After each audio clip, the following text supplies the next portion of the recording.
मित्रों, मैं आप सबका सत्यार्थ प्रकाश के इस पाठ्यक्रम में हार्दिक स्वागत और अभिनंदन करता हूँ।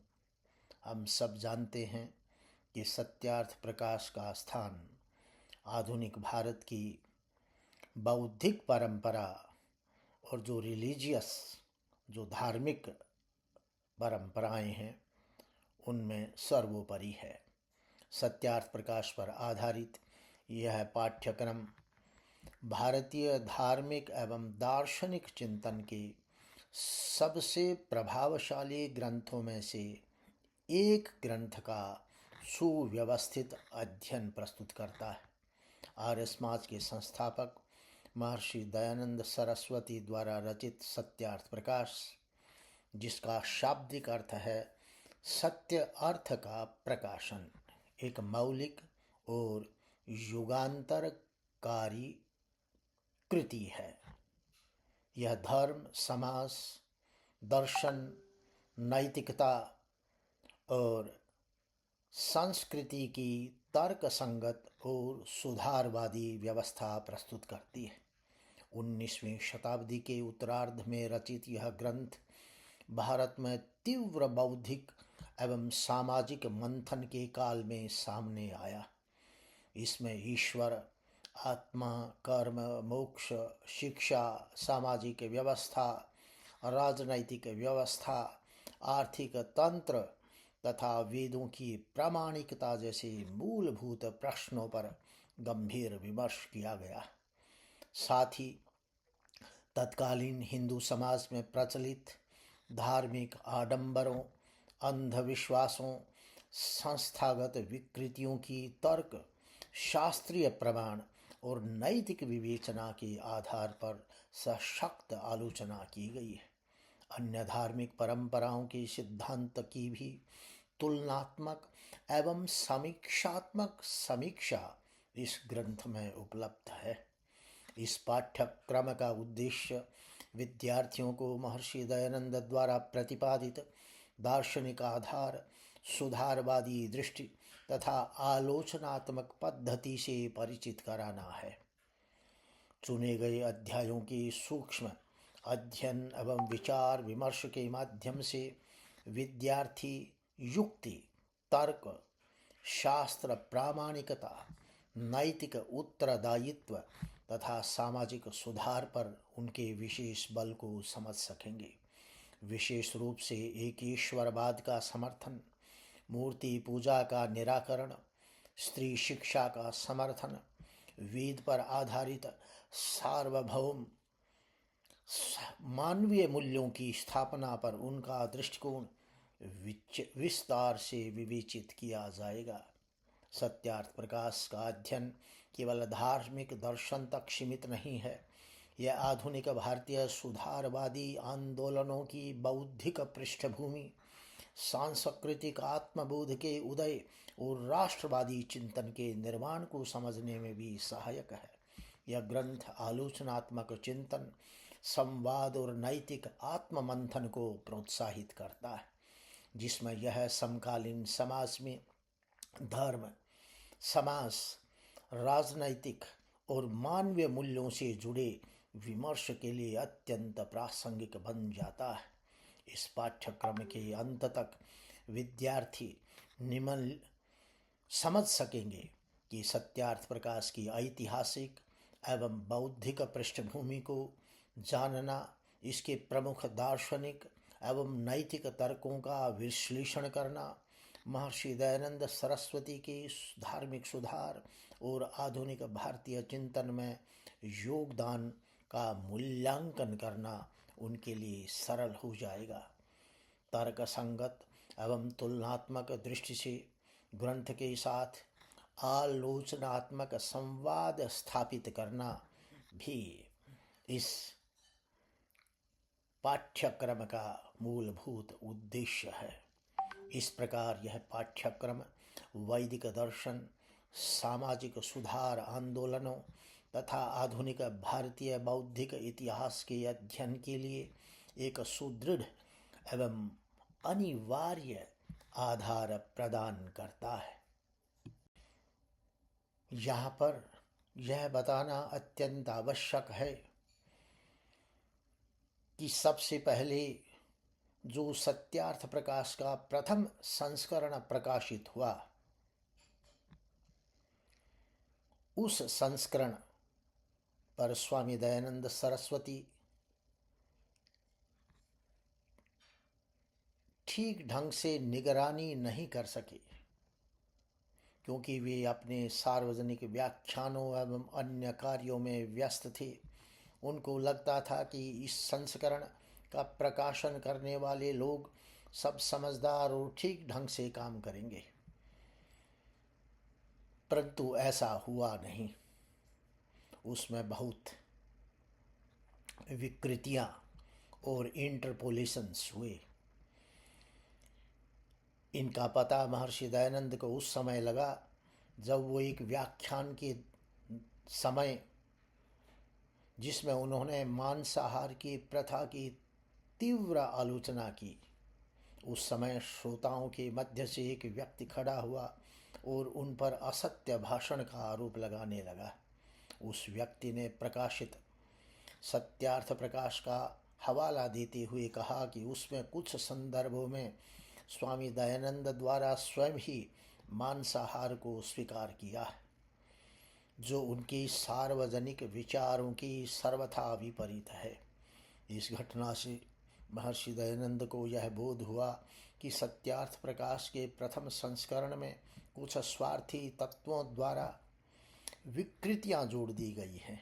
इस विषय की गंभीरता को समझते हुए उन्होंने निश्चय किया कि इस ग्रंथ को प्रामाणिक रूप में पुनः लिखा जाएगा और इसका प्रकाशन किया जाएगा। परिणाम स्वरूप स्वामी दयानंद ने सत्यार्थ प्रकाश को पुनः स्वयं डिक्टेट कराया और उसका संशोधित एवं शुद्ध संस्करण प्रकाशित हुआ। इस प्रसंग से हमें भारतीय ग्रंथों के संप्रेषण की परंपरा का गहन चिंतन करने के लिए बाध्य होना पड़ता है। यदि 19वीं शताब्दी में रचित इस ग्रंथ में भी वैदिक सिद्धांतों के प्रतिकूल प्रक्षेपों और विकृतियां की जा सकती हैं, तो यह मानना अनुचित नहीं होगा कि उससे कहीं अधिक प्राचीन ग्रंथ जैसे मनुस्मृति, पुराण, रामायण, महाभारत आदि में भी सदियों के दौरान इसी प्रकार की विकृतियां की गई होंगी स्वार्थी तत्वों के द्वारा। यह अत्यंत गंभीर विषय है कि आर्य समाज के विद्वानों द्वारा सत्यार्थ प्रकाश के प्रथम संस्करण में पाई गई इन विकृतियों पर कोई सुव्यवस्थित और गहन अनुसंधान नहीं किया गया। स्वयं महर्षि दयानंद ने भी, यद्यपि उन्होंने प्रक्षेपों की उपस्थिति को स्वीकार किया, पर यह औपचारिक जांच नहीं करवाई कि ये परिवर्तन किसने, क्यों और किस उद्देश्य से किए गए। जिन लोगों के माध्यम से ये परिवर्तन हुए, उनके पीछे किन लोगों का हाथ था, कौन सी ताकतें काम कर रही थी। यदि ऐसी जांच हुई होती तो संभव है कि अनेक महत्वपूर्ण तथ्य सामने आते। ऐसे तथ्य जो अन्य प्राचीन भारतीय ग्रंथों में विद्यमान प्रक्षेपों और पाठ विकृतियों की दीर्घकालीन समस्या पर भी व्यापक प्रकाश डाल सकते थे। इस प्रकार की जांच के अभाव में गहन आत्ममंथन की आवश्यकता प्रतीत होती है। बार बार सामने आने वाली विकृतियों का यह क्रम संकेत करता है कि इनके पीछे कोई संगठित शक्ति या वैचारिक एजेंसी कार्य कर रही होगी। यह संभावना विचारणीय है कि हिंदू धर्म के प्रति विरोधी शक्तियों ने या वैदिक परंपरा को विकृत एवं कमजोर रूप में प्रस्तुत करने की इच्छा से, उद्देश्य से हिंदू समाज को उसके प्रामाणिक ग्रंथ ग्रंथों के आधार से दूर करने का प्रयास किया हो। 19वीं शताब्दी के ऐतिहासिक संदर्भ में यह चिंता और भी अधिक गंभीर हो जाती है। इस काल में थॉमस मैकॉले और उनके सहयोगियों ने भारतीय शिक्षा व्यवस्था के पुनर्गठन के लिए महनीय प्रयास किया। पारंपरिक भारतीय ज्ञान को संकीर्ण, कम्युनल और पिछड़ा हुआ बता करके उसको ध्वस्त कर दिया गया तथा अंग्रेजी शिक्षा लागू की गई, जबकि तथाकथित आधुनिकता और धर्मनिरपेक्षता के नाम पर नई शिक्षा प्रणाली जो लागू की गई, उसमें स्वदेशी ज्ञान परंपराओं को बिल्कुल हाशिए पर रख दिया गया। इसी बौद्धिक वातावरण में मैक्स म्यूलर ने ब्रिटिश अधिकारियों के साथ अपने पत्राचार में स्पष्ट रूप से व्यक्त किया कि वेदों के उनके अनुवाद और व्याख्याएं एक व्यापक सभ्यतागत उद्देश्य की पूर्ति के लिए थी। उन्होंने यहाँ तक कहा, यदि इन प्रयासों के बाद भी भारत में ईसाई धर्म फैलने में सफल न हो सके तो उसका उत्तरदायित्व किसी और पर होगा। इस प्रकार के कथन औपनिवेशिक काल में भारतीय धर्म ग्रंथों के अध्ययन, व्याख्या और प्रस्तुतिकरण का उद्देश्य, पद्धति और प्रभाव पर गंभीर प्रश्न चिन्ह प्रस्तुत करते हैं। इन सभी ऐतिहासिक घटनाओं को समग्र रूप से देखने पर यह अनिवार्य हो जाता है कि औपनिवेशिक भारत में ग्रंथ संप्रेषण, व्याख्या और शिक्षा की प्रक्रियाओं की आलोचनात्मक समीक्षा की जाए। ये घटना इस बात को रेखांकित करती है कि प्रामाणिक वैदिक चिंतन और बाद की वैचारिक विकृतियों के बीच भेद करने के लिए तर्कपूर्ण, रिसोर्स बेस्ड और निष्पक्ष शोध की अत्यंत आवश्यकता है। जहाँ तक महर्षि दयानंद के जीवन और बौद्धिक यात्रा का प्रश्न है, इसमें कोई संदेह नहीं कि वे आधुनिक भारत के महानतम धार्मिक, दार्शनिक और सामाजिक सुधारकों में से एक थे तथा आर्य समाज के संस्थापक थे। उनका जीवन वेदों में निहित सत्य की सशक्त खोज का प्रतीक है। उनके विचारों ने धार्मिक सुधार, सामाजिक जागरण और भारतीय राष्ट्रवाद के उदय में अत्यंत महत्वपूर्ण भूमिका निभाई है। जैसा कि हम सब जानते हैं, महर्षि दयानंद का जन्म विक्रमी संवत 1881 को हुआ और उनके सब समकालीन लोग 1821 को ईस्वी संवत 1824 के समकालीन मानते हैं और उनका जन्म गुजरात राज्य के टंकारा नामक ग्राम में हुआ। इस दृष्टि से यदि हम 1881 को 1824 ईस्वी के समकालीन मानते हैं तो महर्षि दयानंद का जन्म 20 दिसंबर 1824 ईस्वी पौष अमावस्या सोमवार को हुआ तथा उनका देहावसान भी 30 अक्टूबर 1883 ईस्वी कार्तिक अमावस्या को हुआ। इस प्रकार हम देखते हैं कि महर्षि दयानंद का जन्म भी अमावस्या को हुआ और उनकी मृत्यु भी अमावस्या को हुई। यदि विक्रमी संवत 1881 को हम 1824 के समानांतर मानते हैं, ईस्वी संवत 1824 के समानांतर मानते हैं, तो विक्रमी संवत 1881 गुजरात की परंपरा के अनुसार 23 अक्टूबर 1824 से प्रारंभ होता है और 10 नवंबर 1825 को समाप्त होता है। इस प्रकार से यदि विक्रमी संवत 23 अक्टूबर 1824 से प्रारंभ होता है तो 1824 में यदि हम महर्षि दयानंद का जन्म मानते हैं तो वह जन्म महर्षि दयानंद का 23 अक्टूबर 1824 से लेकर के 31 दिसंबर 1824 के बीच कहीं हुआ होगा। इस विषय पर हम अगली स्लाइड में विस्तृत चर्चा करते हैं।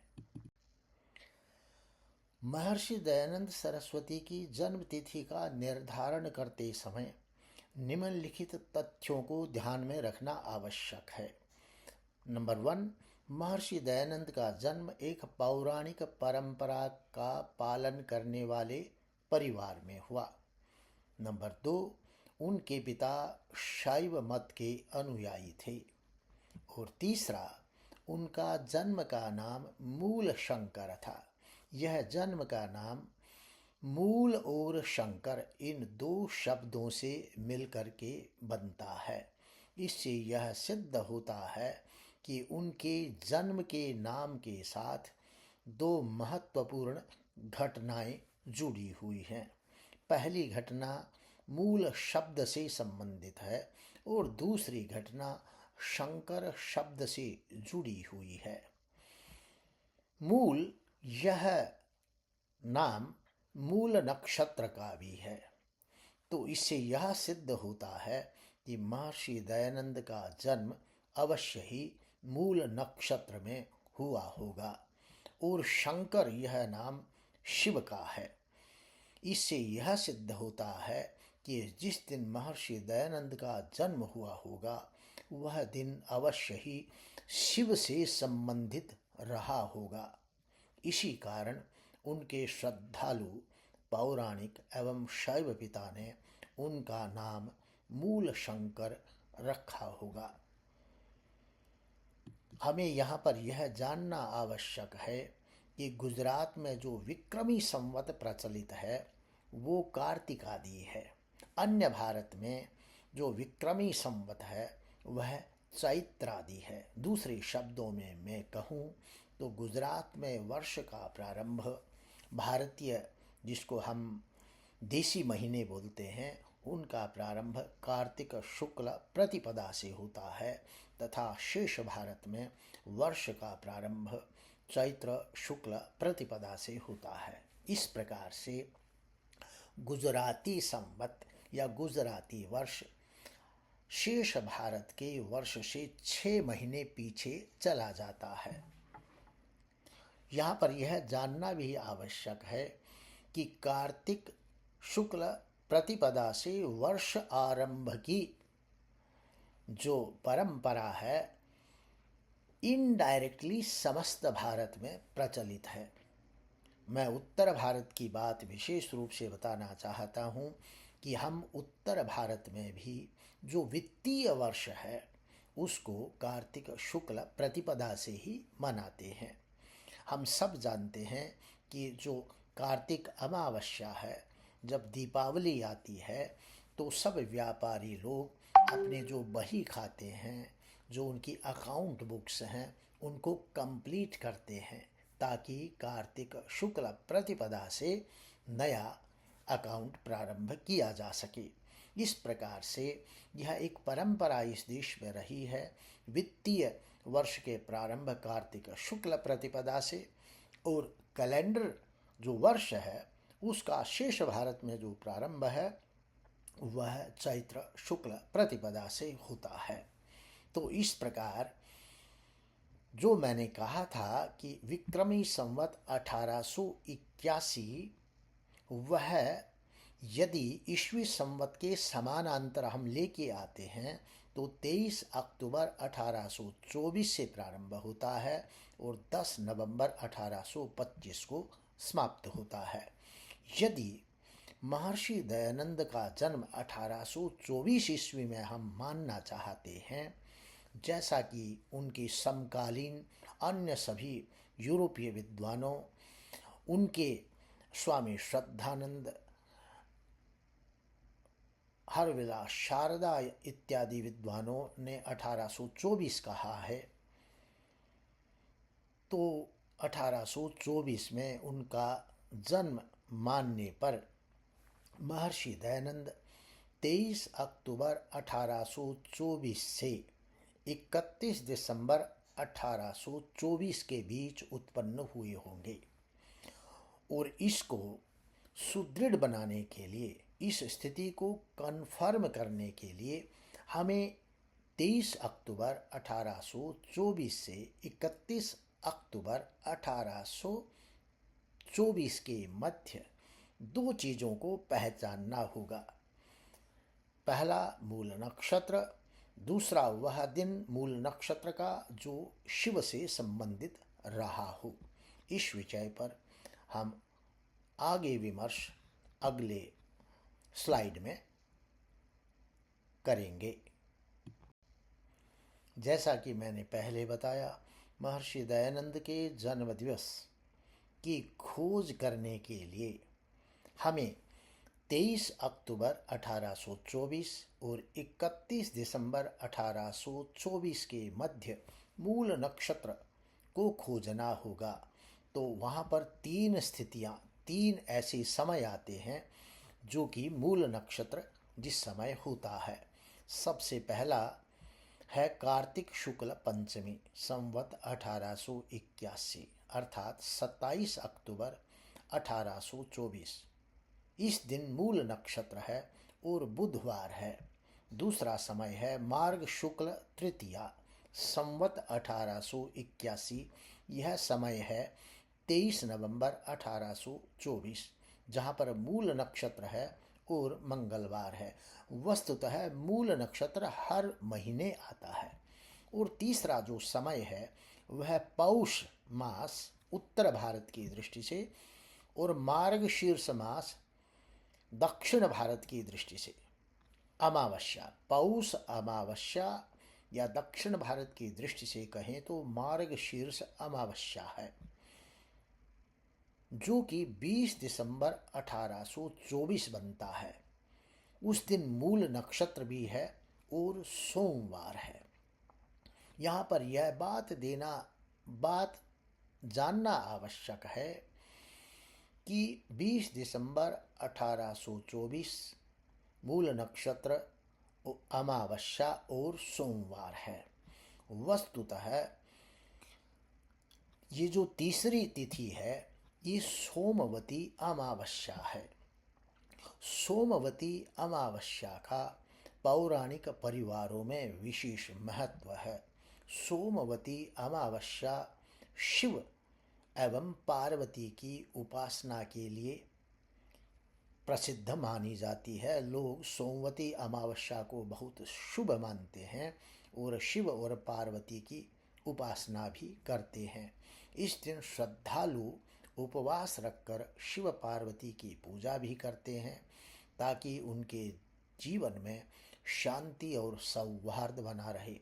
पौराणिक मान्यताओं के अनुसार यह भी विश्वास किया जाता है कि यदि कोई स्त्री इस दिन व्रत रखती है तो वह वैधव्य का भय से दूर रह सकती है। इन तीनों तिथियों में से सभी मूल नक्षत्र में आती हैं, परंतु तीसरी तिथि पौष अमावस्या जो सोमवती अमावस्या भी है, उसका जैसा कि मैंने पहले बताया पौराणिक हिंदू शैव परिवारों में उसका महत्वपूर्ण स्थान है।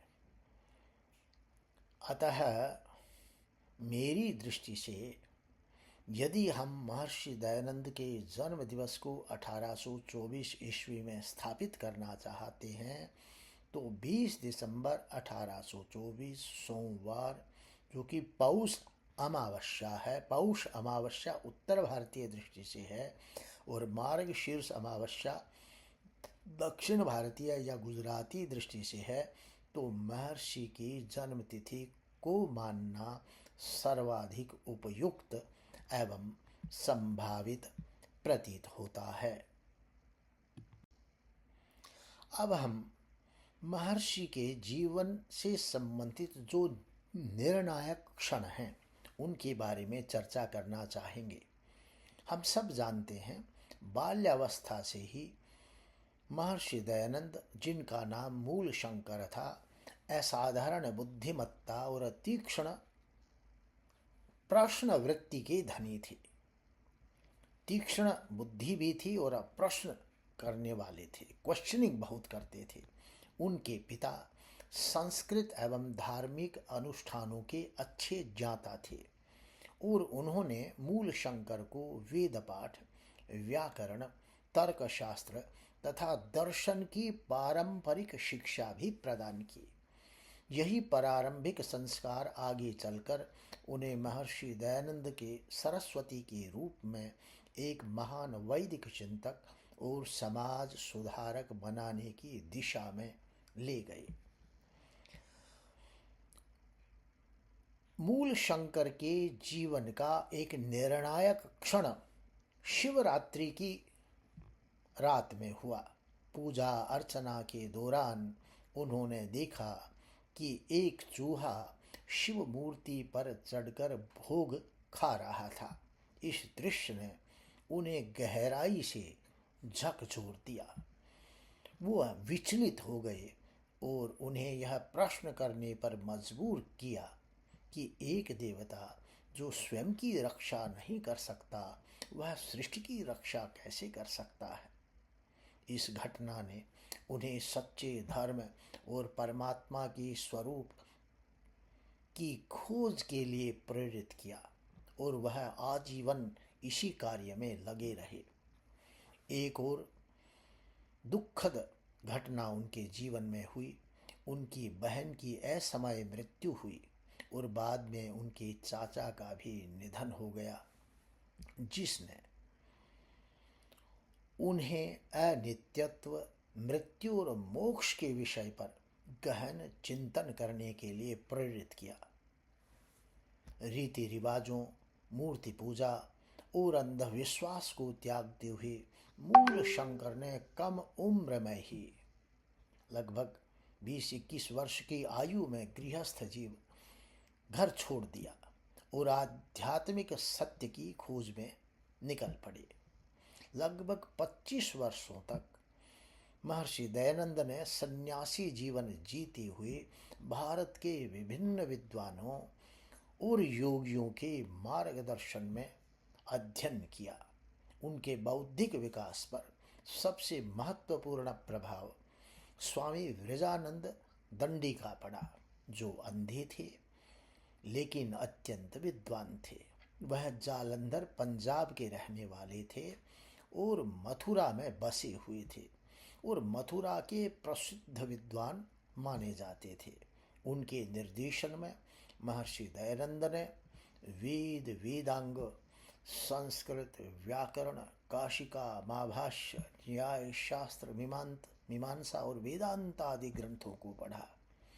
स्वामी विरजानंद ने हमेशा महर्षि दयानंद को मूल वैदिक स्रोतों की ओर, जो वैदिक सोर्सेज हैं, उनकी ओर लौटने की प्रेरणा दी और उन्हें यह भी प्रेरणा दी कि अन्य ग्रंथियों में जो विकृतियां हैं उनको समझें और उनसे मुक्त रहें, विकृतियों के जाल में न फंसें।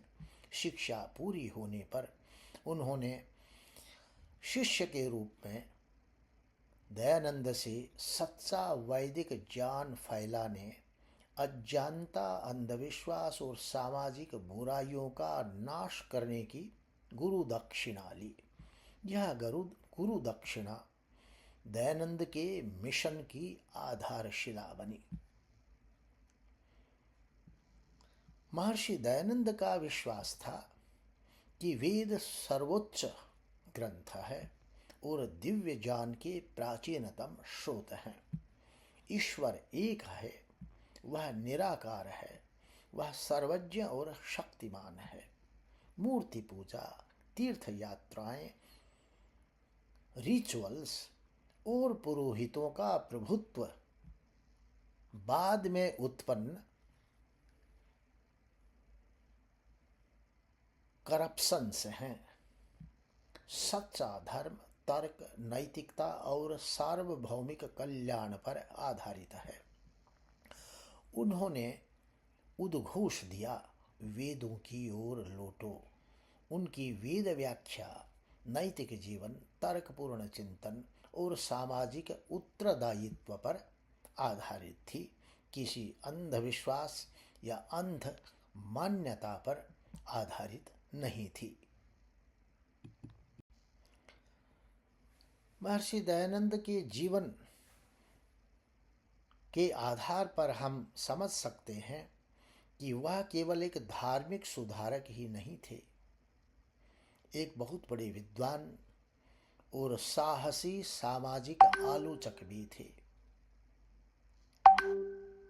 उन्होंने भारतीय समाज की कुरीतियों का प्रबल रूप से विरोध किया, जैसे जन्म के आधार पर जाति व्यवस्था, अछूत प्रथा, बाल विवाह, सती प्रथा, लिंग असमानता, और उन्होंने महिलाओं की शिक्षा, विधवाओं के पुनर्विवाह, सभी के लिए समान नैतिक, आध्यात्मिक, राजनैतिक और सामाजिक अधिकार के लिए बीड़ा उठाया। वे संस्कृत और हिंदी में शिक्षा के पक्षधर थे, यह मानते हुए कि सांस्कृतिक पुनर्जागरण राष्ट्रीय पुनरुत्थान के लिए आवश्यक है।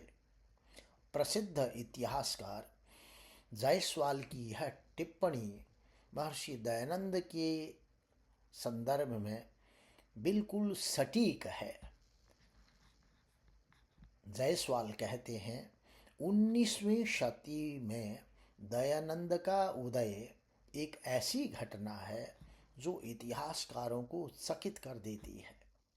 गुलामी का युग चल रहा है, सब लोग अंग्रेजों का जय जयकार कर रहे हैं, किसी में स्वदेशी की स्वराज्य का कोई भाव नहीं है। ऐसी स्थिति में हिंदुओं की सभ्यता में ऐसा जीवन सत्व विद्यमान है जो स्पष्ट रूप से इसे अविनाशी बनाता है और जिसे वह अनुभवी परखने वाला इतिहासकार समझने में असमर्थ है। आगे जायसवाल कहते हैं, वर्तमान रिफॉर्म्ड और पुनरुत्थित हिंदू धर्म, वर्तमान रिफॉर्म्ड और पुनरुत्थान जिसका हो गया है, ऐसा हिंदू धर्म केवल दयानंद सरस्वती का गिफ्ट है। दयानंद में बुद्ध की मानवता है और शंकर की बौद्धिक क्षमता विद्यमान है। डॉक्टर राजेंद्र प्रसाद, जो भारतीय राष्ट्रीय कांग्रेस के नेता और 2 बार भारतीय गणराज्य के राष्ट्रपति रहे, उन्होंने आधुनिक भारत के निर्माण में ऋषि दयानंद की भूमिका और योगदान पर विशेष रूप से कहा। क्या कहा? वो लिखते हैं, स्वामी दयानंद एक सामाजिक सुधारक, गहन विद्वान, महान निडर नेता थे। उन्होंने आर्य समाज आंदोलन के माध्यम से अमूल्य सेवाएं दी, जिसके लिए भारत उनका हमेशा ऋणी रहेगा। वे हर मानक पर एक सच्चे राष्ट्रवादी और दूरदर्शी नेता थे। यह आश्चर्यजनक है कि उन्होंने इतनी पहले उन विचारों का प्रचार किया जिन्हें महात्मा गांधी ने बाद में अपने रचनात्मक कार्यक्रम में शामिल किया और स्वतंत्रता संग्राम के दौरान जोर देकर लागू किया। दूरदर्शिता के साथ दयानंद ने राष्ट्रीय भाषा, गरीबों का उत्थान, महिलाओं की शिक्षा, हथकरघा वस्त्र और स्वदेशी सामान के आदर्शों का प्रचार किया। उन्होंने महात्मा गांधी के 50 साल बाद जिन आदर्शों को महात्मा गांधी ने आज़ादी के 50 साल बाद स्वतंत्रता संग्राम से जोड़ा।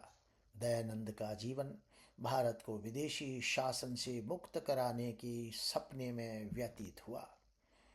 एक अन्य राजनेता है डॉक्टर केशकर, जो जवाहरलाल नेहरू की कैबिनेट में केंद्रीय मंत्री थे। वो कहते हैं, महात्मा गांधी ने केवल स्वामी दयानंद द्वारा आरंभ किया गया कार्य किया और उसे पूरा किया। ऐसी ही फ्रांस के प्रसिद्ध दार्शनिक रोमा रोला हैं। वो दयानंद के अंदर एक ऐसा व्यक्ति जिसके भीतर सिंह जैसी प्रवृत्ति है, जिसे यूरोप का मूल्यांकन करते समय जिसे यूरोप भारत का मूल्यांकन करते समय भूलने की प्रवृत्ति नहीं रख सकता है, शायद उसे अंततः याद करना पड़ेगा। वो बड़े स्पष्ट शब्दों में कहते हैं कि सिंह जैसी उनकी प्रकृति है। यूरोप के लोग उसको भूलना चाहते हैं, यूरोप के इतिहासकार, परंतु यदि भारत को उनको समझना होगा तो उन्हें महर्षि दयानंद को याद करना पड़ेगा। वे दयानंद में चिंतक, कार्यकर्ता के साथ नेतृत्व प्रतिभा का दुर्लभ संयोजन देखते थे। एक अन्य महान दूरदर्शी अमेरिकी विद्वान डेविस एंड्रयू जैक्सन ने दयानंद की स्तुति में काव्यात्मक शैली में बहुत लिखा, और उसका एक छोटा सा अंश मैं यहाँ पर उद्धृत कर रहा हूँ। वो लिखते हैं, मैं एक ऐसी अग्नि देखता हूँ जो सार्वभौमिक है। अनंत प्रेम की वह अग्नि है जो सभी घृणा को नष्ट करने के लिए जलती है और सभी चीज़ों को उनके शुद्धिकरण तक पिघलाती है। एक घटना है, इलाहाबाद के जिला मजिस्ट्रेट थे पी हैरिसन। उनको एक अवसर मिला, एक आलाराम नामक एक छली सन्यासी द्वारा महर्षि दयानंद पर झूठा मुकदमा चलाया गया। वे महर्षि दयानंद से बहुत आकृष्ट थे और वो चाहते थे कि इन्हें दंडित किया जाए, इनका वर्चस्व समाप्त हो। तो उन्होंने महर्षि दयानंद पर आरोप लगाया कि महर्षि दयानंद और उनका संगठन आर्य समाज ब्रिटिश सरकार के खिलाफ देशद्रोह और उग्रता करता है, ब्रिटिश सरकार की खिलाफत करता है। मजिस्ट्रेट पी हैरिसन ने उक्त आरोपों से ऋषि दयानंद और उनके संगठन आर्य समाज को पूर्णतया बरी कर दिया। उन्होंने अपने निर्णय में कहा कि दयानंद की शिक्षाएं विदेशी शासन को हटाने के उद्देश्य से नहीं है, बल्कि उनका उद्देश्य है हिंदुओं में ऐसा सुधार करना कि वे भविष्य में स्वशासन के योग्य बन सके। इस प्रकार से हम देखते हैं कि अनेक विचारकों ने, भारतीय और विदेशी विचारकों ने दयानंद की प्रतिभा को पहचाना। प्रोफेसर ए अप्पादुरई का महर्षि दयानंद के विषय में बिल्कुल सटीक समालोचन है। उन्होंने कहा कि स्वामी दयानंद आधुनिक भारत के चिंतकों में शायद अद्वितीय थे, उन जैसा कोई नहीं था। मुझे अपने छात्र जीवन का एक प्रसंग स्पष्ट रूप से याद है। जब मैं हिंदू कॉलेज सोनीपत में 12वीं कक्षा का विद्यार्थी था, तो वहाँ बलराज मधोक, जो उस समय जनसंघ के अध्यक्ष भी थे और एक अच्छे राजनेता थे, उनको व्याख्यान के लिए आमंत्रित किया गया। मुख्यतः उनका वह व्याख्यान एमए हिंदी विभाग के छात्रों के लिए समायोजित किया गया था। जब मैंने उस व्याख्यान की सूचना मुझे प्राप्त हुई तो मैंने उसे भी सुनने का निश्चय किया और मैं भी व्याख्यान कक्ष में उपस्थित हो गया। और जैसा कि मैंने कहा, प्रोफेसर बलराज मधोक अपने समय के सबसे प्रख्यात राजनीतिक विचारकों में से एक थे और उस दौर में भारतीय जनसंघ के अध्यक्ष भी थे, जब कांग्रेस का विरोध भारतीय राजनीति में था ही नहीं। कांग्रेस के विरोध में कोई अन्य पार्टी अस्तित्व में ही नहीं थी, उस समय बलराज मधोक अकेले या दो मेंबर्स के साथ भारतीय जनसंघ के मेंबर के रूप में पार्लियामेंट में रहते थे। उनके व्याख्यान से मैं बहुत ज़्यादा प्रभावित हुआ और उनका व्याख्यान बौद्धिक रूप से बहुत प्रेरक और विचारोत्तेजक भी था। उन्होंने अपने भाषण में महर्षि दयानंद की तुलना स्वामी विवेकानंद और 19वीं सदी के अन्य सामाजिक सुधारकों से की। उन्होंने बड़े रोचक ढंग से कहा कि महर्षि दयानंद सूर्य के समान थे, जिनकी अपनी ही अंतर्निहित रोशनी थी, जबकि विवेकानंद ईश्वर चंद्र विद्यासागर और अन्य समकालीन समाज सुधारक चंद्रमा की तरह थे। उनका अपना प्रकाश नहीं था, स्वयं का अपना प्रकाश नहीं था, अपितु वे यूरोप रूपी चंद्रमा के प्रकाश से प्रभावित होते थे और वहीं से रोशनी लेते थे। प्रोफेसर बलराज मधोक का दृढ़ निश्चय था कि स्वामी जी के अनुसार भारत की प्रगति का मार्ग भारत के अंदर से ही होकर के निकलता है, जबकि अन्य भारतीय चिंतक, विदेशों में पढ़े हुए विचारक और समाज सुधारक, उनका दृढ़ निश्चय था कि भारत की प्रगति का मार्ग पश्चिम से होकर के निकलता है। इस प्रकार से 19वीं शताब्दी के सभी भारतीय चिंतक और विचारक पश्चिम के चश्मों से भारत को देखना चाहते थे, समझना चाहते थे, भारत का उत्थान चाहते थे। परंतु महर्षि दयानंद अपने आत्मविश्वास और अंतः प्रेरणा से भारत के ही शास्त्रों के माध्यम से, भारत की बौद्धिक परंपरा के माध्यम से भारत के विकास को देखते थे। उनके अनुसार पश्चिम का मॉडल भारत के विकास के लिए सहायक नहीं है, परंतु विशुद्ध भारतीय ही मॉडल भारत के विकास में सहायक हो सकता है। महर्षि दयानंद एक असाधारण विद्वान थे, जिनका वैचारिक मंतव्य पूर्णतः वेदों पर आधारित था।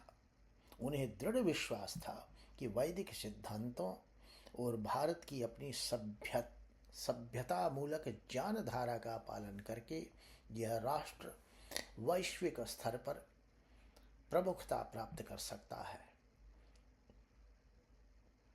इतिहास कई मायनों में इस कथन का समर्थन भी करता है। हम सब जानते हैं कि लंबे विदेशी आक्रमणों और औपनिवेशिक साम्राज्य से पहले भारत विश्व का सबसे समृद्ध और संपन्न सभ्यताओं में से एक था। प्रायः भारत को सोने की चिड़िया कहा जाता था। उस समय यूरोप, अरब, चीन और अन्य क्षेत्रों के व्यापारी, विद्वान, यात्री भारत की ज्ञान संपदा, भारत की भौतिक संपदा, सांस्कृतिक जीवंतता को देखने के लिए यहाँ आते थे। महर्षि दयानंद शायद पहले भारतीय चिंतक थे जिन्होंने राष्ट्रीयता, सामाजिक सुधार, समाजवाद और स्वदेशी आत्मनिर्भरता जैसे विचारों को एक सशक्त रूप से प्रस्तुत किया। उन्होंने उन सिद्धांतों की बात की जो पूर्व के विचार विमर्श में लगभग अनुपस्थित थे और एक आत्मविश्वासी, आत्मनिर्भर भारत की बौद्धिक नींव रखी जो अपनी सभ्यतागत पहचान पर आधारित थी।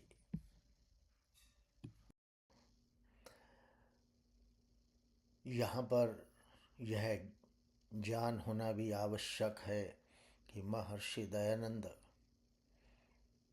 भारत में उत्पन्न सबसे पहले चिंतक थे जिन्होंने आधुनिक राष्ट्रवाद को परिभाषित किया एवं स्वयं राष्ट्रवाद की विचारधारा का प्रतिपादन भी किया। यूरोपीय विद्वानों जैसे एली कैड्यूरी का सामान्यतः यह मत रहा है कि राष्ट्रवाद 19वीं शताब्दी का एक यूरोपीय आविष्कार था जो पूर्णतः यूरोप में विकसित हुआ और एशिया और अफ्रीका में उभरे राष्ट्रवाद यूरोपीय प्रभुत्व के विरुद्ध मात्र एक प्रतिक्रिया थे। उनके अनुसार ये राष्ट्रवाद कृत्रिमता से ग्रस्त थे।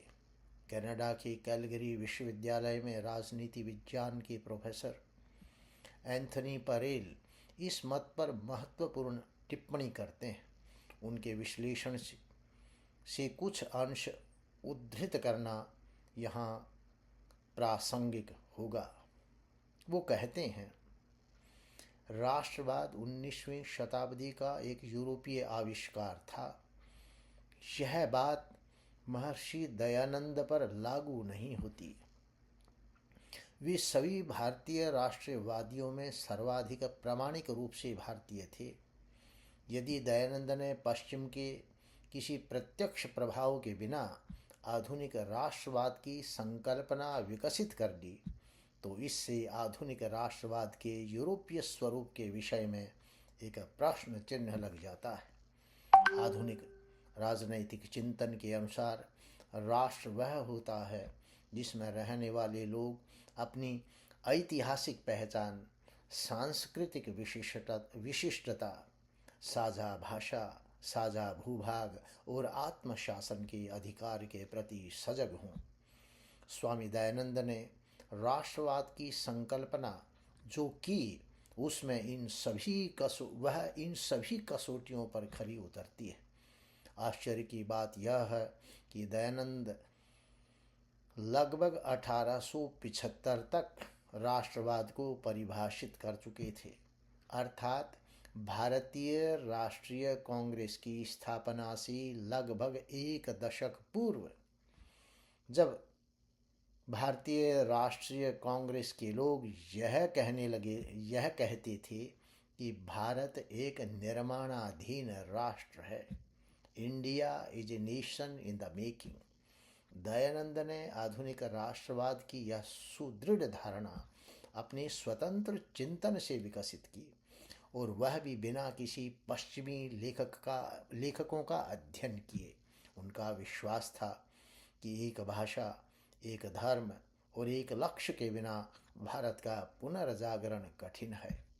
उनके अनुसार यदि भारतीयों को एक आधुनिक राष्ट्र के रूप में उभरना है तो उन्हें अपने प्राचीन धर्म, वैदिक धर्म के उत्तराधिकारी और संवाहक बनना होगा।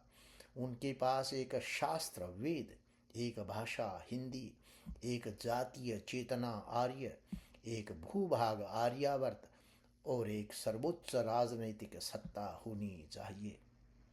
वेद और वेदों पर आधारित संस्कृति को भारतीय पहचान की जड़ें मानना दयानंद का सबसे महत्वपूर्ण राष्ट्रवादी योगदान था। वेदों की आत्मा को पुनर्स्थापित करके उन्होंने हिंदू धर्म को एक नया, सूक्ष्म और प्रभावशाली ढंग से राजनैतिक स्वरूप प्रदान किया। इतनी गहराई और व्यापकता के साथ जितना उनसे पहले या बाद में किसी अन्य भारतीय चिंतक ने नहीं किया। श्री अरविंद ने दयानंद के इस पक्ष को भलीभांति समझा जब उन्होंने कहा कि वैदिक चेतना की पुनर्स्थापना में राष्ट्रवादी राजनीति की अवधारणा की पुनर्स्थापना भी अंतर्निहित है। उनके शब्दों में मैं कोट करता हूँ, स्वामी दयानंद ने वैदिक धर्म के पुनरुद्धारक के रूप में राजनीति के सिद्धांतों को भी अपने कार्यक्षेत्र में सम्मिलित किया और हिंदू धर्म एवं नैतिकता के गहन राष्ट्रवादी स्वरूप को उद्घाटित किया। प्रोफेसर पेरेल भी कहते हैं कि वेदों को भारतीय राष्ट्रीय पहचान का स्रोत मानने की धारणा से जुड़ी एक अन्य महत्वपूर्ण धारणा यह थी कि भारत आर्यों की भूमि है और भारतीय आर्य हैं। आर्य शब्द को भारतीयों के लिए अपनाना अपने आप में एक अत्यंत महत्वपूर्ण राष्ट्रवादी कार्य था, क्योंकि इंडिया और हिंदू जैसे शब्दों की व्युत्पत्ति फारसी और यूनानी मूल की है। इस नामकरण को लेकर स्वामी दयानंद इतने गंभीर थे, इसका प्रमाण 1881 की जनगणना के संदर्भ में उनके निर्देश से मिलता है। उन्होंने अपने अनुयायियों से कहा कि वे स्वयं को आर्य रूप में पंजीकृत कराएं। 30 नवंबर 1880 को दयाराम को लिखे पत्र में उन्होंने स्पष्ट निर्देश दिया, आगामी जनगणना में विवरण इस प्रकार दिया जाए, धर्म वैदिक बताया जाए और जब नेशनलिटी आर्य बताई जाए।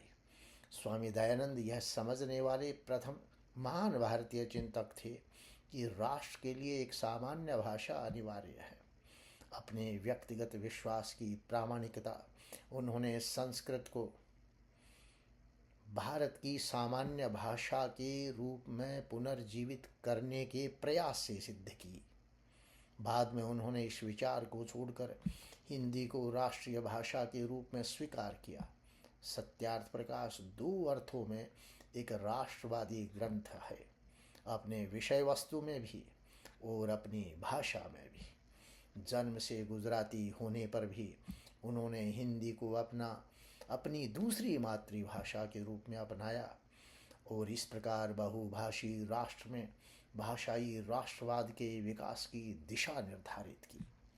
उन्होंने एक बड़े राष्ट्रीय उद्देश्य के लिए अपनी स्वाभाविक गुजराती संवेदना का अतिक्रमण किया और हिंदी को प्रमुखता दी। स्वशासन के सिद्धांत के संदर्भ में जो राष्ट्रवाद का एक अनिवार्य तत्व है, दयानंद अपने समय के भारतीय राष्ट्रवाद से कहीं आगे थे। उन्होंने स्पष्ट रूप से देखा कि विदेशी शासन चाहे वह पैतृक न्याय और करुणा से युक्त क्यों न हो, स्वराज का विकल्प नहीं हो सकता। उनके शब्दों में मैं कोट करता हूँ, कोई कुछ भी कर ले, स्वदेशी शासन सदा ही श्रेष्ठ होता है। विदेशी सरकार चाहे वह धार्मिक पक्षपात और जातीय भेदभाव से रहित हो तथा न्याय और दया से युक्त ही क्यों न हो, पूर्णतः कल्याणकारी नहीं हो सकती। अंत में यह कहा जा सकता है कि यद्यपि स्वामी दयानंद भारत की गौरवशाली विरासत पर गर्व करते थे और भारत की आत्मा के पुनर्नवीकरण की क्षमता में उन्हें पूर्ण विश्वास था, फिर भी वे उसकी वर्तमान दुर्बलताओं और उनके कारणों के प्रति अनभिज्ञ नहीं थे। आत्मालोचन उनकी राष्ट्रवादी चेतना का अभिन्न अंग था। वे समय समय पर अपने व्याख्यानों और ग्रंथों में ऐसी आलोचनाएं करते रहे। उनका स्पष्ट मत था, जिस राष्ट्र पर दुर्बलताओं का बोझ हो वह कभी अपनी मूल ऊंचाई को प्राप्त नहीं कर सकता है। महर्षि दयानंद का सबसे महत्वपूर्ण जो कार्य था उसमें एक आर्य समाज की स्थापना भी है। अपने पत्र में दिनांक चैत्र शुक्ल 6 संवत 1931 यानी 11 अप्रैल 1875 को महर्षि दयानंद मुंबई से संस्कृत में एक पत्र लिखते हैं गोपाल राव हरि देशमुख को, जो इलाहाबाद के एक विद्वान न्यायाधीश थे, और उस पत्र में आर्य समाज की स्थापना के बारे में बताते हैं। इस पत्र के माध्यम से स्पष्ट रूप से पता चलता है कि आर्य समाज की स्थापना मुंबई में शनिवार 10 अप्रैल 1875 को हुई। यह दिन विक्रम संवत 1932 के चैत्र मास की शुक्ल पक्ष की पंचमी थी। न कि अक्सर माना जाने वाला चैत्र मास की प्रतिपदा। इस पत्र में विक्रम संवत 1931 उल्लेखित है, जो गुजराती पंचांग के अनुसार है। गुजराती पंचांग 6 मास पीछे रहता है, जैसा कि मैं पहले भी बता चुका हूँ, क्योंकि यह कार्तिक शुक्ल प्रतिपदा से प्रारंभ होता है। प्रारंभ में आर्य समाज की स्थापना के प्रारंभ में आर्य समाज के लिए 20 सिद्धांत तैयार किए गए, लेकिन बाद में उन्हें 10 सिद्धांतों में संक्षिप्त कर दिया गया, ताकि विचारों में स्पष्टता, फोकस और सार्वभौमिकता बनी रहे। यह महत्वपूर्ण है कि महर्षि दयानंद सरस्वती ने कभी भी आर्य समाज में कोई आधिकारिक पद नहीं ग्रहण किया, और न ही वे इसके अध्यक्ष या पदाधिकारी बनने का उन्होंने कभी प्रयास किया। वे एक साधारण सदस्य के रूप में ही सत्य, सुधार और सेवा के प्रति समर्पित रहे। यह आर्य समाजियों के लिए एक महत्वपूर्ण शिक्षा है। स्वामी दयानंद का जीवन सिखाता है कि नेतृत्व पदों, उपाधियों या अधिकार में नहीं, बल्कि चरित्र, दृढ़ विश्वास और सिद्धांतों के प्रति प्रतिबद्धता में निहित है। इसलिए आर्य समाज के अनुयायियों को अपने गुरु की प्रेरणा लेनी चाहिए और आंतरिक संघर्षों, सत्ता की होड़ और पदों की प्रतिस्पर्धा से ऊपर उठना चाहिए। आर्य समाज की सच्ची भावना निस्वार्थ सेवा, धर्म के प्रति समर्पण और सामूहिक उत्थान है, न कि व्यक्तिगत महत्वाकांक्षा। जब इसके सदस्य इस शिक्षा को आत्मसात कर लेते हैं, तब आर्य समाज केवल एक संगठन नहीं, बल्कि एक परिवर्तनकारी आंदोलन बन सकता है। यहाँ पर यह जानना और समझना आवश्यक है कि आर्य समाज के 10 सिद्धांत केवल एक सुधार आंदोलन के लिए मार्गदर्शक सिद्धांत नहीं है। वे मानवता के शांतिपूर्ण सह अस्तित्व के सार्वभौमिक सिद्धांत हैं। यदि विश्व में शांति, मित्रता, सौहार्द, भाईचारा और सामंजस्य चाहिए, तो इन सिद्धांतों को सभी द्वारा अपनाना और व्यवहार में लाना चाहिए, बिना किसी देश, जाति या धर्म के भेदभाव के। इन सिद्धांतों को मानना और लागू करना अत्यंत आवश्यक है। सत्य, न्याय, ज्ञान और सामूहिक कल्याण में निहित ये आदर्श धार्मिक और सांस्कृतिक सीमाओं से परे हैं। ये वैश्विक समाज की नैतिक आवश्यकताओं को संबोधित करते हैं और संघर्ष समाधान, अज्ञानता उन्मूलन और मानवता में पारस्परिक सम्मान की नींव डालते हैं। इस दृष्टि से कहा जा सकता है कि आर्य समाज के 10 सिद्धांत केवल आर्य समाज के लिए नहीं, बल्कि पूरे विश्व के लिए हैं। आर्य समाज के 10 सिद्धांत कौन से हैं? वह किस प्रकार से आधुनिक संदर्भ में प्रासंगिक हैं? इस बात पर विमर्श अत्यंत आवश्यक है। सबसे पहला सिद्धांत है, सब सत्य विद्या और जो पदार्थ विद्या से जाने जाते हैं, उन सब का आदिमूल परमेश्वर है। आर्य समाज के पहले सिद्धांत में ईश्वर को सभी ज्ञान का मुख्य स्रोत बताया है। यह कथन गहन दार्शनिक, वैज्ञानिक और आध्यात्मिक दृष्टि पर आधारित है। सृष्टि का संपूर्ण ज्ञान या सूचना शाश्वत रूप से ईश्वर में विद्यमान रहती है। जैसे किसी दिव्य योजना, दिव्य ब्लूप्रिंट के रूप में, एक दिव्य योजना या दिव्य ब्लूप्रिंट के रूप में सृष्टि की संपूर्ण सूचना ईश्वर में विद्यमान रहती है। जब ईश्वर सृष्टि की इच्छा करते हैं, तो ब्रह्मांड उसी अंतर्निहित योजना अर्थात इन्फॉर्मेशन या ज्ञान के अनुसार प्रकट होता है। सृष्टि की प्रक्रिया को एक सरल लेकिन सशुप्त रूप से इस उदाहरण से समझा जा सकता है। जैसे किसी पौधे का संपूर्ण ज्ञान या इंफॉर्मेशन उसके बीज में निहित होती है। बीज में पहले ही उस पेड़ का ब्लूप्रिंट होता है।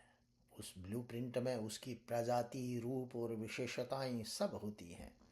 जब बीज को उपयुक्त परिस्थितियां जैसे मिट्टी, जल और सूर्य का प्रकाश मिलते हैं तो बीज अपने अंतर्निहित ज्ञान को प्रकट करता है और उसी वृक्ष के रूप में प्रकट होता है।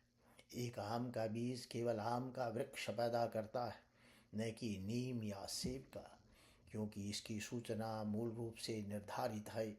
इसी प्रकार से ब्रह्मांड अदृश्य रूप में ब्रह्म में विद्यमान है। प्रकृति के नियम, ब्रह्मांड का क्रम और सृष्टि की संरचना यादृच्छिक नहीं है। ये दिव्य ज्ञान से उत्पन्न होते हैं जो शाश्वत और अंतर्निहित है। सृष्टि इस ब्रह्मांडीय बुद्धिमत्ता के अनुसार प्रकट होती है, न कि किसी संयोग या आकस्मिकता से। यही कारण है कि महर्षि दयानंद सरस्वती ने ईश्वर को सभी सच्चे ज्ञान और ज्ञान द्वारा ज्ञात सभी का मूल स्रोत कहा है। सभी विज्ञान, प्रकृति नियम और अंततः सत्य इस प्राचीन ज्ञान के भंडार से व्युत्पन्न होते हैं। अतः आर्य समाज का पहला सिद्धांत केवल धार्मिक नहीं, अपितु एक गहन वैज्ञानिक और दार्शनिक कथन है जो यह सुनिश्चित करता है कि ज्ञान सृष्टि से पूर्व है और सृष्टि ज्ञान की अभिव्यक्ति है। दूसरे सिद्धांत के अनुसार ईश्वर सच्चिदानंद स्वरूप, निराकार, सर्वशक्तिमान, न्यायकारी, दयालु, अजन्मा, अनंत, निर्विकार, अनादि, अनुपम, सर्वाधार, सर्वेश्वर, सर्वव्यापक, सर्वांतर्यामी, अजर, अमर, अभय, नित्य, पवित्र और सृष्टि करता है, उसी की उपासना करने योग्य है। आर्य समाज के इस दूसरे सिद्धांत में महर्षि दयानंद ने ईश्वर की स्पष्ट और गहन व्याख्या प्रस्तुत की है, जो 19वीं शताब्दी में प्रचलित ईश्वर के विषय में फैली भ्रम की स्थिति को दूर करती थी। उस समय विभिन्न सभ्यताओं और दार्शनिक विचारधाराओं ने ईश्वर की व्याख्या अपने स्वार्थ के अनुसार की, जिससे भिन्न भिन्न और विरोधाभासी विचार उत्पन्न हुए। महर्षि दयानंद ने ईश्वर की संकल्पना को केवल वैदिक दृष्टिकोण के अनुसार स्पष्ट करने का प्रयास किया। उनके अनुसार ईश्वर अस्तित्वमान और शाश्वत है, अचल और अपरिवर्तनीय है। वह शुद्ध चेतना है, किसी भी भौतिक गुण से रहित और स्वयं में आनंदित है। न तो ईश्वर को पीड़ा होती है, न सुख होता है। ईश्वर निराकार है क्योंकि पूरे ब्रह्मांड में व्याप्त है। कोई सीमित रूप में उन्हें धारण नहीं कर सकता। सभी क्रियाएं, गति और प्रतिक्रियाएं ईश्वर के कारण ही होती हैं। ईश्वर सर्वशक्तिमान, सर्वव्यापी है। सभी ऊर्जा और गतिविधियों के अंतिम स्रोत है ईश्वर, और न्याय प्रिय है। कभी किसी को पक्षपात नहीं करता और कर्म के नियम के अनुसार ही पुरस्कार फल प्रदान करता है। ईश्वर दयालु भी है। उसकी आलोचना, अपमान या अज्ञान से वह प्रभावित नहीं होता। वह अजन्मा है, कभी माता से जन्म नहीं लेता और अनंत है। भौतिक संसार की अस्थायित्व के बीच में अपरिवर्तित रहते हैं। भौतिक जगत और मानव शरीर जो जन्म, वृद्धि, क्षय, मृत्यु के अधीन है, उसके विपरीत ईश्वर शाश्वत है।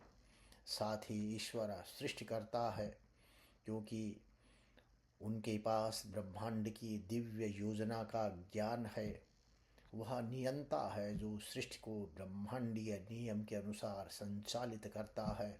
इन गुणों के कारण केवल वही ध्यान करने के योग्य है। यदि कोई ध्यान करना चाहता है तो ध्यान का एकमात्र वास्तविक विषय ईश्वर है, जो शाश्वत, सर्वव्यापी और सभी अस्तित्व का चेतन स्रोत है।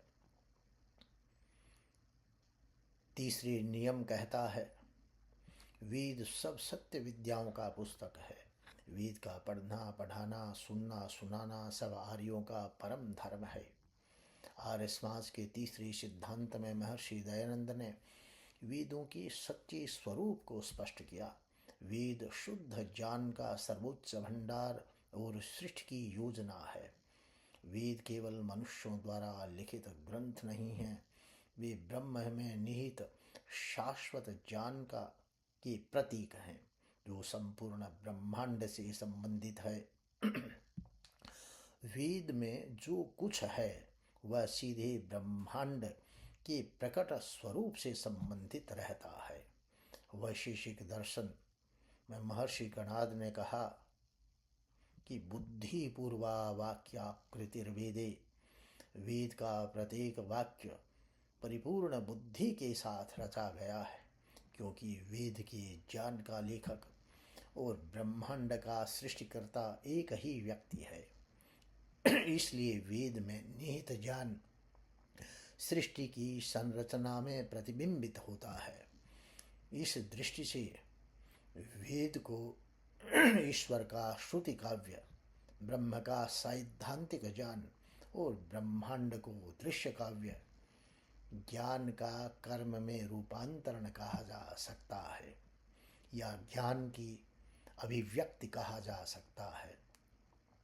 महर्षि दयानंद इस बात पर जोर देते हैं कि वेद शुद्ध और अप्रकाशित ज्ञान प्रदान करते हैं, और प्रत्येक बुद्धिमान, ज्ञानवान और विवेकशील व्यक्ति का यह पवित्र कर्तव्य है कि वे इसका अध्ययन करें, पढ़ाएं, सुने और मानवता के लाभ के लिए इसका प्रचार करें। ऐसा करने से न केवल ब्रह्म का सम्मान होता है, बल्कि सृष्टि और ज्ञान के शाश्वत नियमों के अनुरूप कार्य भी होता है। आर्य समाज का चतुर्थ नियम है, सत्य के ग्रहण करने और असत्य के छोड़ने में सर्वदा उद्यत रहना चाहिए। यह सिद्धांत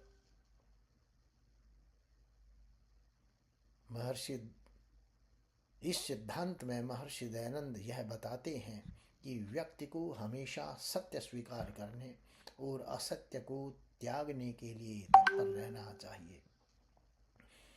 वेद कहता है, सत्यम वै देवः आंद्रितम मनुष्यः। सत्य दिव्यता का स्वरूप है, जबकि असत्य साधारण मानव का स्वरूप है।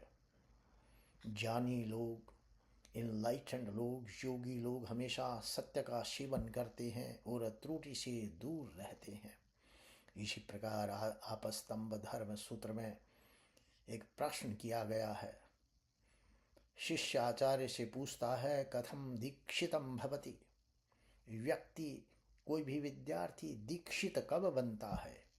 आचार्य उत्तर देता है, ऐन्द्रितात सत्यमुपैति अथ दीक्षितम भवति।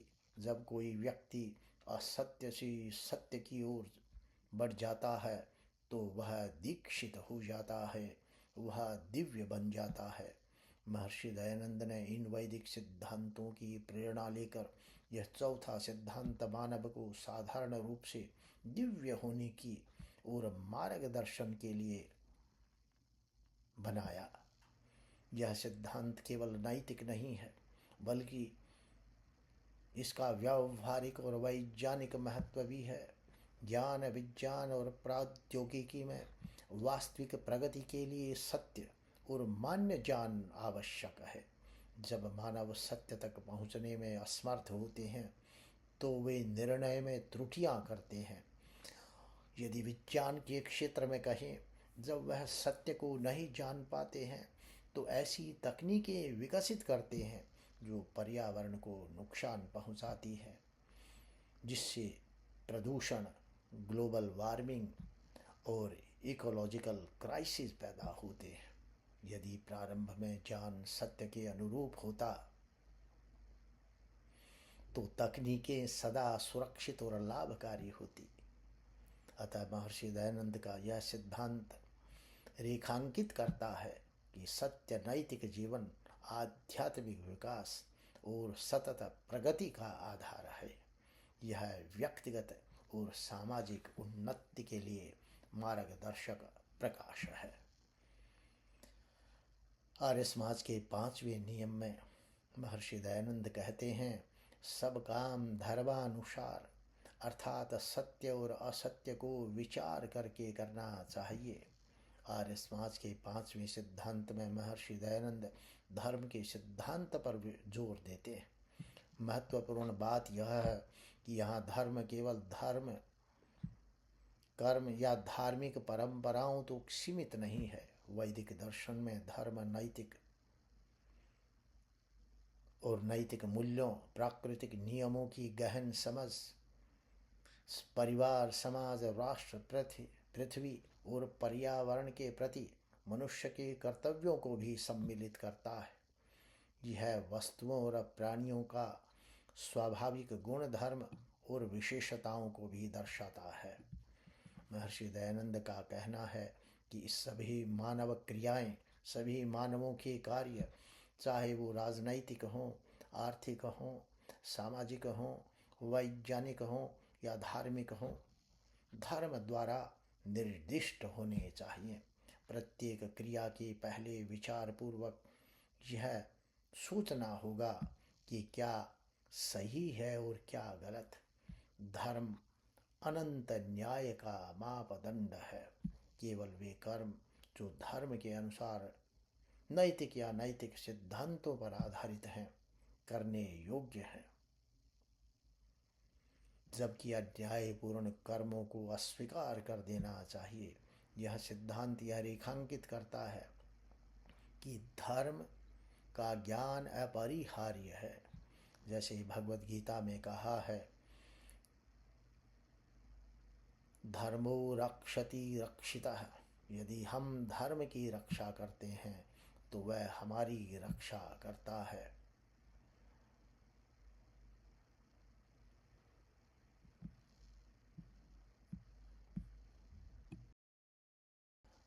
आर्य समाज का 6वां नियम बताता है कि संसार का उपकार करना इस समाज का मुख्य उद्देश्य है, अर्थात शारीरिक, आत्मिक और सामाजिक उन्नति करना। आर्य समाज के 6ठे सिद्धांत में महर्षि दयानंद इस आर्य समाज रूपी आंदोलन के मुख्य उद्देश्य को स्पष्ट करते हैं। वे इसे संपूर्ण मानवता के शारीरिक, मानसिक और सामाजिक कल्याण को बढ़ावा देने के रूप में परिभाषित करते हैं। यह सिद्धांत आज भी अत्यंत प्रासंगिक है और आधुनिक युग के संयुक्त राष्ट्र के उद्देश्यों के साथ निकटता से जुड़ा हुआ है। प्रत्येक व्यक्ति के स्वास्थ्य, सम्मान और समग्र विकास के अधिकारों को मान्यता देता है।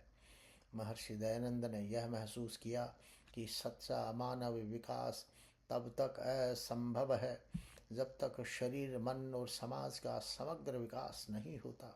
जो व्यक्ति शारीरिक रूप से स्वस्थ, आध्यात्मिक रूप से जागरूक और सामाजिक रूप से जिम्मेवार नहीं है, वह अपनी पूर्ण क्षमता को प्राप्त नहीं कर सकता और अधूरा रहता है।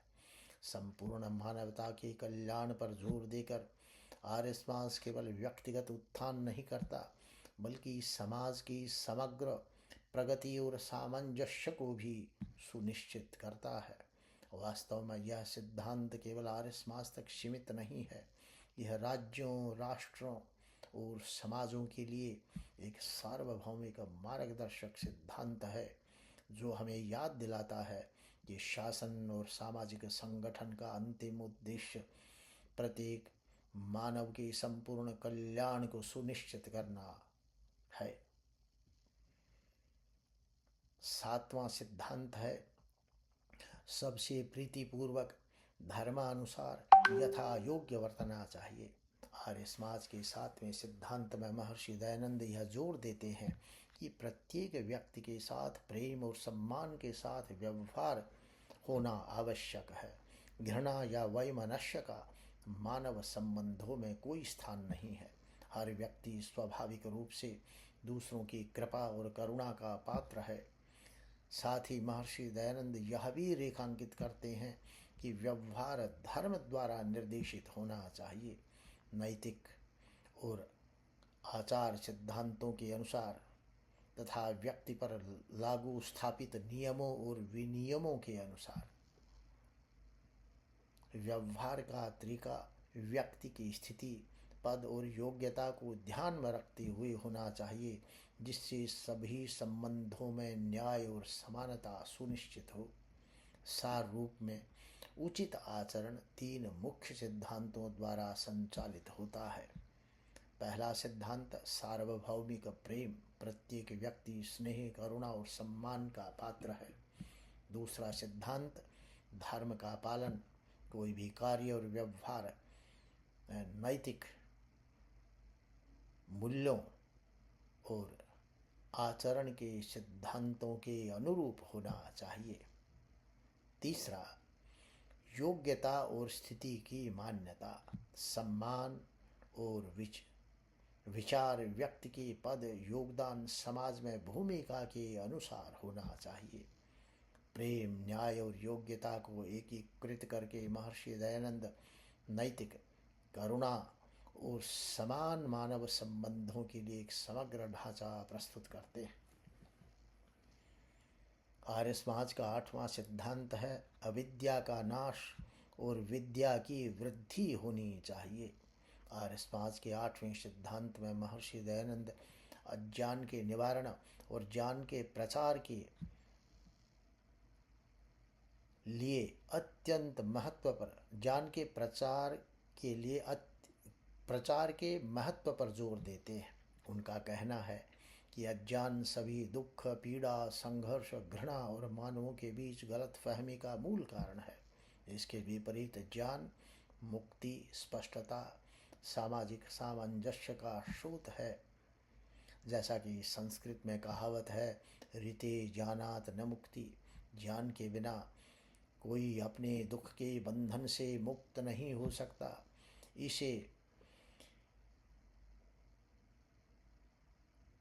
इस कहावत से प्रभावशाली ढंग से समझाया जा सकता है।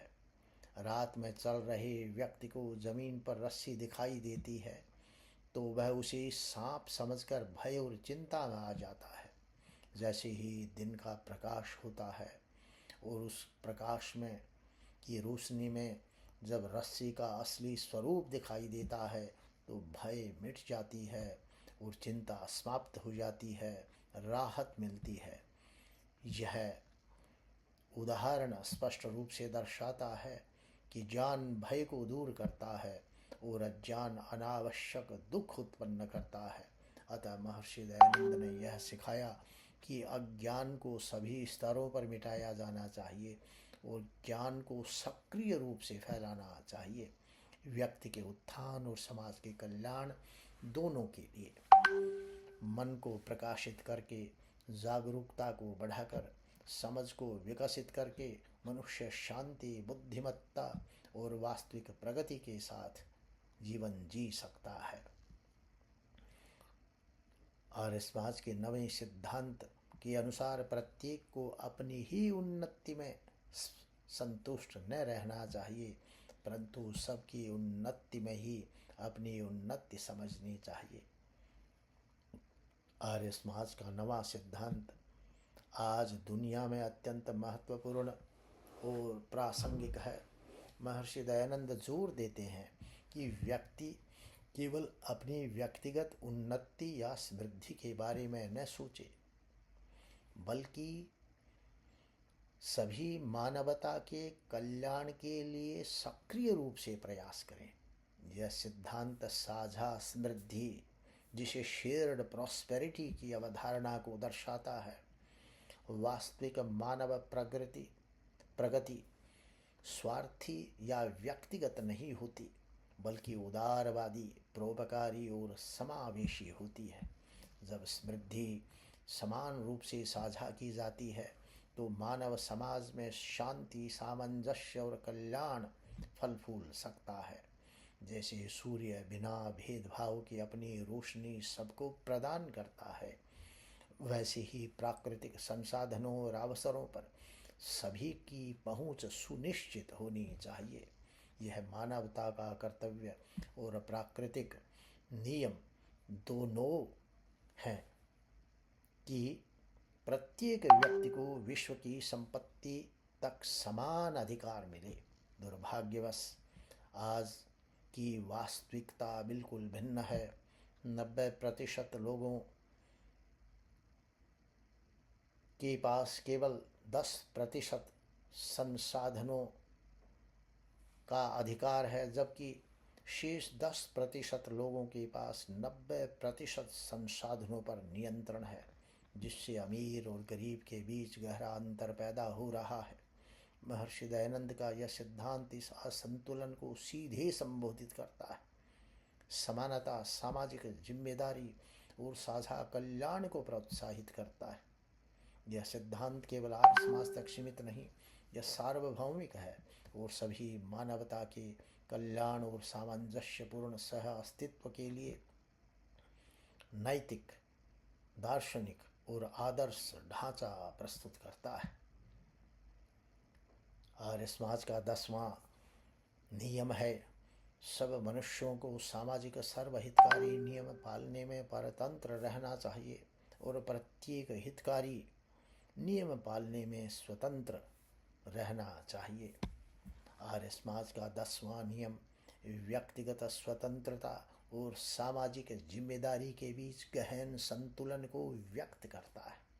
महर्षि दयानंद कहते हैं कि व्यक्ति अपनी व्यक्तिगत भलाई के मामलों में व्यक्तिगत विकल्प का प्रयोग करने के लिए स्वतंत्र हो सकता है, लेकिन यह स्वतंत्रता उन कार्यों तक नहीं फैल सकती जो समाज के कल्याण को नुकसान पहुंचाते हैं या उसे कमजोर करते हैं। मानव पृथक अस्तित्व वाले नहीं हैं, वे स्वाभाविक रूप से सामाजिक प्राणी हैं। मानवों का इंडिविजुअल आइडेंटिटी नहीं है, वो सोशल बीइंग है, इंडिविजुअल बीइंग नहीं है। इसलिए समाज में रहते हुए व्यक्ति अपने व्यक्तिगत स्वार्थ या संकीर्ण व्यक्तिगत हितों की पूर्ति के लिए सामाजिक हित की अनदेखी या खतरा नहीं कर सकता है। जब भी व्यक्तिगत इच्छाएं व्यापक, परोपकारी या सामाजिक हित के साथ संघर्ष में आती हैं, तो व्यक्ति को समुदाय के सर्वोत्तम हित के लिए अपना व्यक्तिगत लाभ छोड़ देना चाहिए। साथ ही महर्षि दयानंद पूरी तरह से व्यक्तिगत स्वतंत्रता का खंडन नहीं करते। व्यक्तिगत हितों का पालन स्वतंत्र रूप से किया जा सकता है, केवल इस शर्त पर कि वे सामाजिक कल्याण को बाधित न करें और सामाजिक सामंजस्य का उल्लंघन न करें। इस प्रकार यह सिद्धांत एक नैतिक ढांचा स्थापित करता है जहाँ सार्वजनिक हित निजी लाभ से प्राथमिकता प्राप्त करता है और सामाजिक स्थिरता, न्याय और सामंजस्य सुनिश्चित करता है। यह सिद्धांत आधुनिक दुनिया में भी अत्यंत प्रासंगिक है। हमें याद दिलाता है कि सच्ची स्वतंत्रता किसी प्रकार की मनमानी नहीं, बल्कि सभी के कल्याण के मार्गदर्शन में जिम्मेवारी पूर्ण एक कार्य है। यह शासन, नागरिकता और सामाजिक सह अस्तित्व के लिए नैतिक आधार प्रदान करता है। जहाँ समाज के व्यापक हित को केवल व्यक्तिगत हितों पर उचित प्राथमिकता दी जाती है, आर्य समाज एक गतिशील इन्हीं सिद्धांतों के कारण आर्य समाज एक गतिशील आंदोलन बना जो धार्मिक शुद्धि, सामाजिक सुधार, राजनीतिक सुधार, सांस्कृतिक आत्मसम्मान के लिए कार्य करता है। अंततः महर्षि दयानंद द्वारा प्रणीत कुछ महत्वपूर्ण ग्रंथों को जानना यहाँ पर अत्यंत आवश्यक है। सत्यार्थ प्रकाश उनका सबसे प्रभावशाली दार्शनिक, सामाजिक और नैतिक चिंतन का ग्रंथ है। ऋग्वेदादि भाष्य भूमिका, ऋग्वेद और यजुर्वेद के वेद भाष्य, संस्कार विधि, आर्याभिविनय, पंचमहायज्ञ विधि, स्वमंतव्या मंतव्य प्रकाश, आर्योदिश्य रतनमाला, व्यवहार भानु, गो करुणा निधि इत्यादि ये प्रसिद्ध उनके 10 ग्रंथ हैं। इसके अलावा भी उन्होंने लगभग 40 के आसपास ग्रंथों का प्रणयन किया। और हम सब जानते हैं महर्षि दयानंद का 1883 में दुखद परिस्थितियों में निधन हुआ, जिसे जहर देने का कारण माना जाता है। हालांकि उनके विचार उनके साथ नहीं गए, उनकी विरासत जीवित रही। आर्य समाज आंदोलन के रूप में शैक्षिक संस्थाओं जैसे गुरुकुल और डीएवी स्कूल्स के रूप में भारतीय स्वतंत्रता संग्राम के नेताओं के लिए प्रेरणा के रूप में कहा जाता है कि स्वतंत्रता की आज़ादी में भाग लेने वाले 80% लोग महर्षि दयानंद और आर्य समाज की विचारधारा से प्रभावित थे। उन्होंने आधुनिक भारत में धार्मिक सुधार, तर्कशीलता और सांस्कृतिक राष्ट्रवाद की बौद्धिक नींव रखी। अंततः कहा जा सकता है कि महर्षि दयानंद सरस्वती का जीवन संस्कार से तर्क, परंपरा से सत्य की ओर एक यात्रा थी। वेदों के प्रति उनका निडर समर्पण, सामाजिक सुधार और नैतिक साहस उन्हें भारतीय बौद्धिक इतिहास में एक महान व्यक्तित्व बनाता है। वे हमें याद दिलाते हैं कि सच्चा सुधार सवाल पूछने पर, सीखने और नैतिक जीवन जीने से ही शुरू होता है। और यहीं पर इस व्याख्यान की समाप्ति करते हैं। धन्यवाद।